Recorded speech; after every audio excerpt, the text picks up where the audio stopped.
The Devon Levi show continues in Detroit.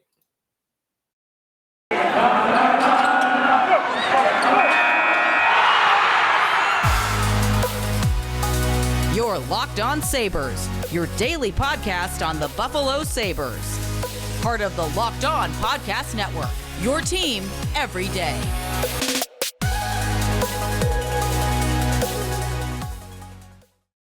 Thanks for making Locked On Sabres your first listen every day. We are free and available wherever you get your podcasts and on YouTube, part of the Locked On Podcast Network, your team every day. We've got a game to preview against the Detroit Red Wings. I've got a thought to get to about the Sabres being ahead of Detroit in their rebuild, which I have been maintaining a lot throughout the season. Take a little bit of a victory lap on Detroit, if I will. They've definitely fallen apart exactly how I thought. And we will get to my sneaky good bets a little bit later on in the show. I'm on a little bit of a hot streak. I'm feeling pretty good about what I got for tonight's game. So come back for that a little bit later on at Sneaky Joe Sports. If you want to follow me on Twitter, comments and questions at Locked On Sabres, as well as the YouTube channel Locked On Sabres. And a lot of the comments from yesterday's show were a lot about, hey, season's not over yet. And I applaud you if you're taking that stance. I even titled the show yesterday as "The Season Dies." The playoff chances die in Florida. I get it. If you want to be hopeful, go for it. I'm not gonna, fight you on it. I personally can't do it. They're at 1% to make it, and you just 1%. I can't get up for 1%. I mean, the lottery odds could be higher at this point. They could end up being 3%, 3 times as likely. So I'm just not thinking realistically that it's going to happen. They need a lot of help. We will tell you, though, what's happening around the league on Thursday night. Teams above the Sabres, are in action. I think the chances are dead, but maybe it'll seem less dead tomorrow morning if the Wild win and, a couple of other teams win. But we'll let you know about those matchups a little bit later on. I do want to start, though, today with just an overall preview of the game. And really that comes down to what we're going to see in net. Devon Levi, it appears, is going to start his second consecutive game and his third of his last 4, which is a good sign. I think the Sabres are going to ride him to the wall and treat him like a number 1 goaltender. And let's see him for as many minutes as possible and get as good of an evaluation as we can as to whether or not he should be in the NHL next season. I've adjusted this a little bit now that I think the Sabres are out of the playoff race. The final 6 games of the year, my perfect scenario would be Levi in the next 2, and you're going to get him against Detroit, it looks like. Go back to him Saturday against the Carolina Hurricanes, and then you have 2 sets of back-to-backs, and in those back-to-backs, go Luukkonen, Levi. I don't need to see Eric Comrie again. Anderson, if he's healthy enough and you want to give him the game against Ottawa in Ottawa for him to end his career against the team he spent the most time with, the most games with, that would be a pretty classy thing to do, I think. Maybe the Sabres also could do, the NBA does this a lot. In fact, Sean McDermott has done this for the Bills, where he brought Kyle Williams out in his final game. He called timeout and had him walk off the field to a standing ovation. I think it'd be cool if Don Granato did that for Craig Anderson. Even if he's not healthy enough to play, you dress him, you put him out there for the opening whistle, and right before the game's about to start, Don Granato calls timeout, and Craig Anderson leaves the ice to a standing ovation. I'm not sure that would work as well in hockey as it has in other sports, but maybe they could do that in the third period too for something. I'm not sure hockey again it works though. So Anderson maybe against Ottawa. Otherwise, I'm in to see Levi in every game except the back-to-backs, and then maybe you throw Luukkonen in there just to get him some more reps and see if you could figure anything else out about him. I'm not there with Luukkonen, but Levi playing is exciting. It's the thing to watch for the rest of the year. I'm glad Granato's going back to him. It's not just because it's exciting. It's because we're trying to find out what we got here. And he's the best thing to watch right now. Now, the other lineup note to mention, and this kind of goes to our thought over the past couple of days that Tage Thompson's been dealing with an injury. We know that. He's missed games. He is being considered a game time decision for this game in Detroit. So I might want to predict Thompson doesn't play. He's clearly been dealing with an injury. And now that the playoff chances are so low, banged up rib, maybe back injury, whatever he's dealing with. I think it could be smart just to hold him out and not play him. If you get back in the race, you get results you want, you go on a win streak and you want to throw him back in, sure. But I don't think you should need to force Thompson into the lineup. And Finn agrees. Also, for this game, Ville Husso is going to start in goal for the Red Wings. We'll talk more about him, but he's one of those guys that I made a case for last offseason that the Sabres should trade for him. And he has not by any means been a star goalie this year. Husso, though, he was a sign and trade, or excuse me, a trade and sign, I should say, for the Red Wings. He was really good for the Blues last year. And the the Red Wings traded, I think it was a third round pick to get him from the Blues and then signed him to a 3-year contract. And he's not been, again, incredible, but he's helped stabilize their net. In fact, he's played 52 games this year, and that's with dealing with an injury.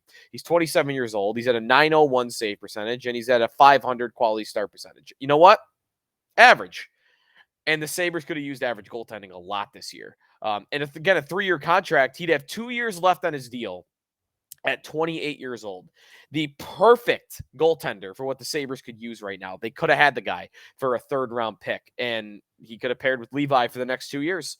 Husso's going to go again tonight. He's coming off a shutout, actually, in his return to action on, I believe it was Monday. Timeout here, and when we come back, why I believe the Sabres are thoroughly ahead of the Red Wings in terms of their timeline and their development, and why I'm not optimistic the Red Wings are going to figure this out under Steve Yzerman as their GM. Plus, we'll let you know what's going on around the NHL and sneaky good bets. That's coming up here in the Locked On Sabres podcast. We are presented by FanDuel Sportsbook. We're almost at the hockey playoffs. The NBA playoffs are almost here. So it's the perfect time to download FanDuel, America's #1 sportsbook. Of course, you got the Masters as well. New customers get a no-sweat first bet up to $1,000. That is bonus bets back if your first bet does not win. Just download the FanDuel Sportsbook app. It is safe, secure, super easy to use, and you can bet on everything. Those golf bets, those future golf bets, it's a 4-day bet. They don't hold your money forever, and you get to know what you got. And there's big payouts. I mean, you could bet on some of the favorites at like plus 800, plus 1,000. So big payouts equivalent to, if you wanted to bet the Bills to win the Super Bowl, you could bet on John Rahm to win, and the live betting, of course, as well. And it's a similar type of payout, but they're not holding your money for 8 months, like if you were going to bet the Bills to win the Super Bowl. Plus, FanDuel lets you combine your bets for a chance at a bigger payout with a same game parlay. So don't miss your chance to get your no sweat first bet up to $1,000 back in bonus bets when you go to FanDuel.com/locked on. That's FanDuel.com/locked on to learn more. Make every moment more with FanDuel, official sports betting partner of the NBA. Sneaky Joe DiBiase back here on the Locked On Sabres podcast. The Sabres in the standings are ahead of the Detroit Red Wings for the second consecutive season. The Sabres 37, 32, and 7 for 81 points. Detroit 35, 33, and 9 for a 79-point total. So only a 2-point difference. Detroit also has played one more game than the Sabres have. So by points percentage, Sabres are at 533, Detroit 513. Now, if I go all the way back to December 29th, the Red Wings were in a playoff spot and had a lot of the games in hand that the Sabres do also. And I told you then it made no sense and that this cannot last. And going back to what was happening at the time, the Red Wings just had an astronomically high shooting percentage that was unsustainable. It's what I said on December 29th, and it ended up being true. They weren't getting the saves. Husso's been fine, but he has not been Vezina caliber goalie carrying you type of season. And they did not have a lot of possession. They didn't have a good power play. Expected goals, they were near the bottom of the league. And that is really, again, come back down. That's come back to earth, the shooting percentage. And when that has happened, they're not as good a team. In fact, they're a pretty underwhelming team. One that I think is behind the Sabres in terms of their rebuild. In fact, if you look at expected goals for percentage on the season at 5-on-5, the Detroit Red Wings actually rank 26th in the NHL. So you could pretty much call them a bad hockey team. And a lot of their contributors, the difference between the Red Wings and the Sabres, this was always the difference. The Red Wings pushed some of their chips to the middle. They signed David Perron, 34 years old, in the offseason. They traded for Dominic Kubalik at 27 years old. They signed Andrew Kopp in free agency at 28 years old. They signed Oli Mata at 28. Pius Suter at 26. Who else did they? Billy Husso, I guess, their goaltender too, of course, at 27. Ben Chariot at 31. They went in on a lot of veteran pieces. They tried to get good right now. And the big difference between the Red Wings taking a small step forward and the Sabres taking a pretty sizable step forward is Detroit, hit fast forward.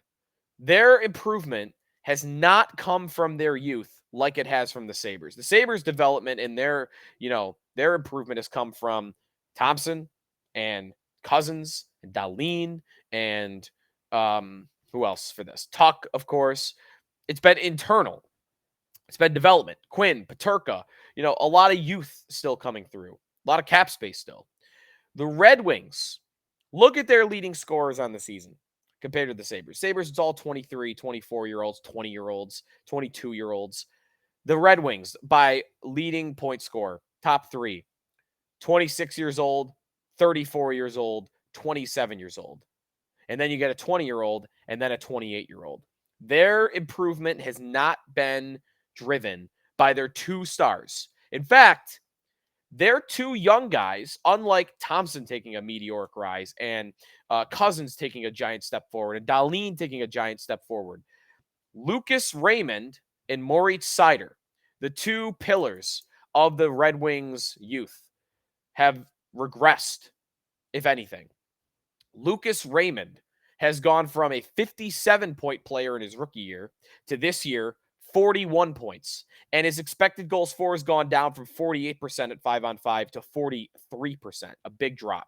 Moritz Seider on the blue line has gone from a 50-point defenseman in his rookie year to 40 points this year. Those two, most notably, have regressed.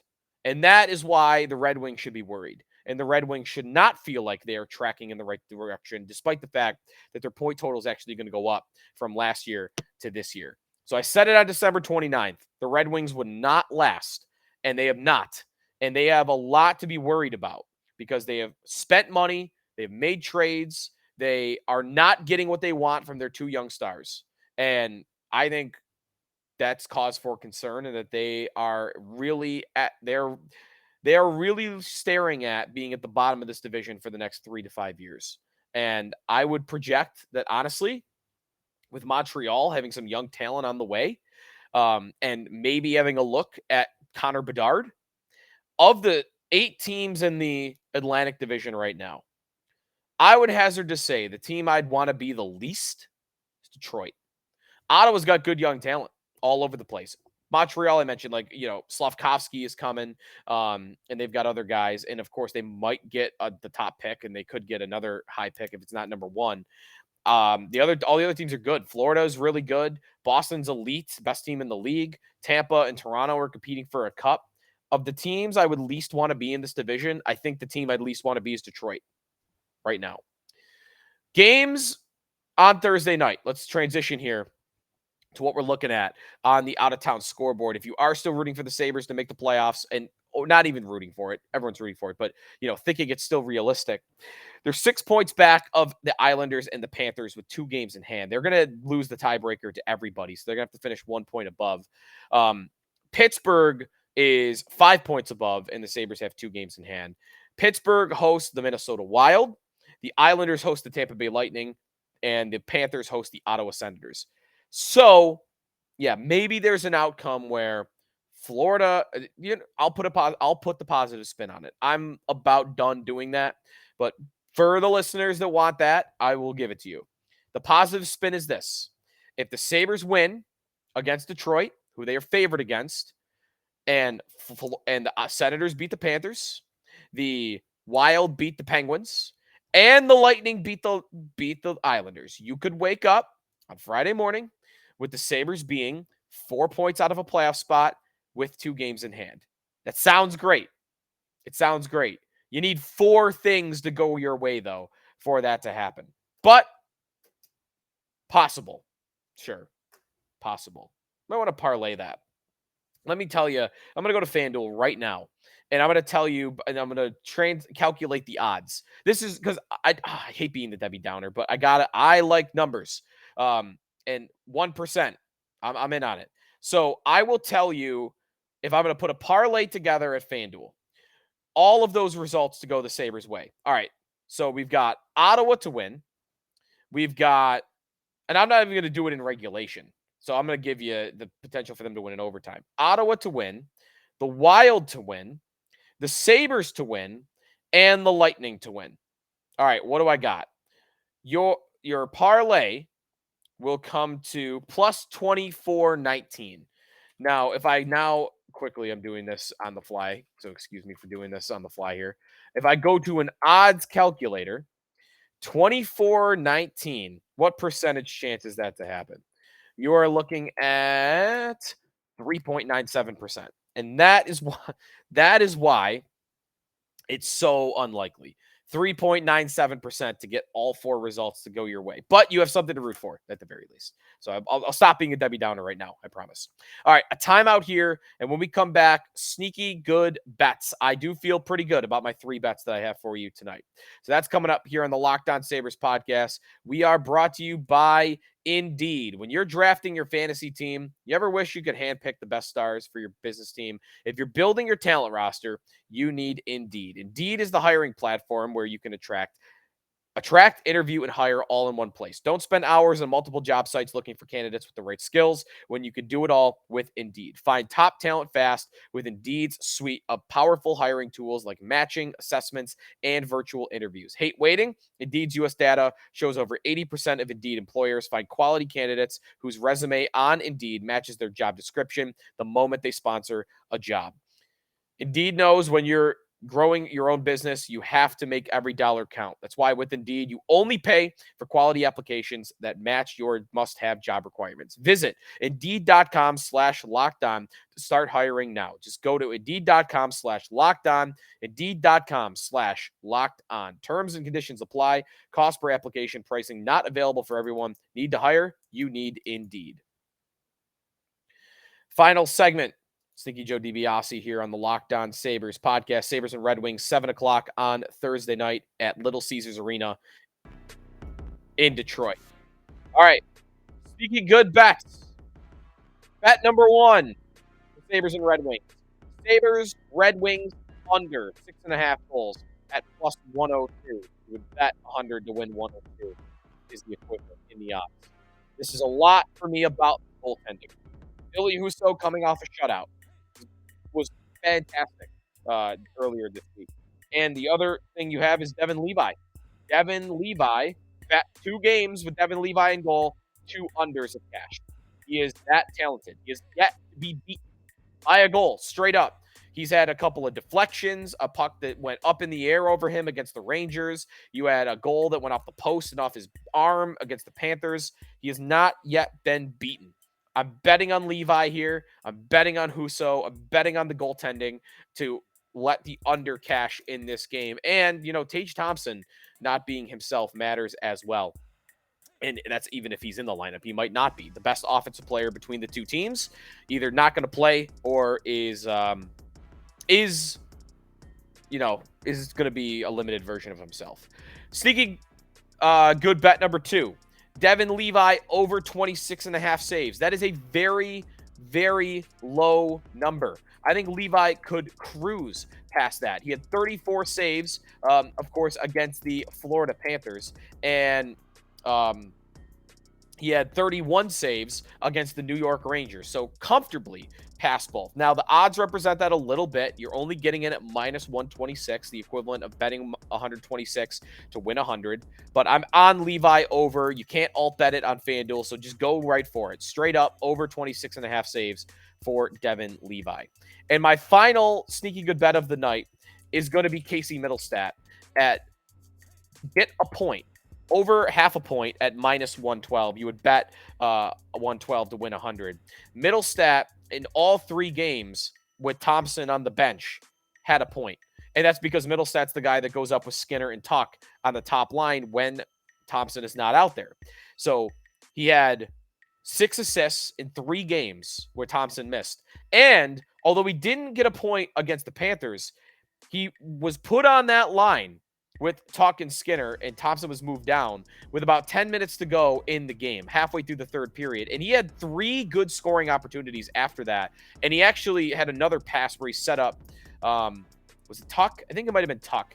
For an incredible scoring opportunity. He could have very easily had 2 or 3 points in even that just those 10 minutes. I think it is bankable that Middlestat will record a point if he indeed is playing on the top line. And my guess would be, I would get this in now while, before they change the odds and Thompson's ruled out. My guess would be Thompson's going to be ruled out. And again, even if he plays, there's a potential Middlestat goes up there anyway.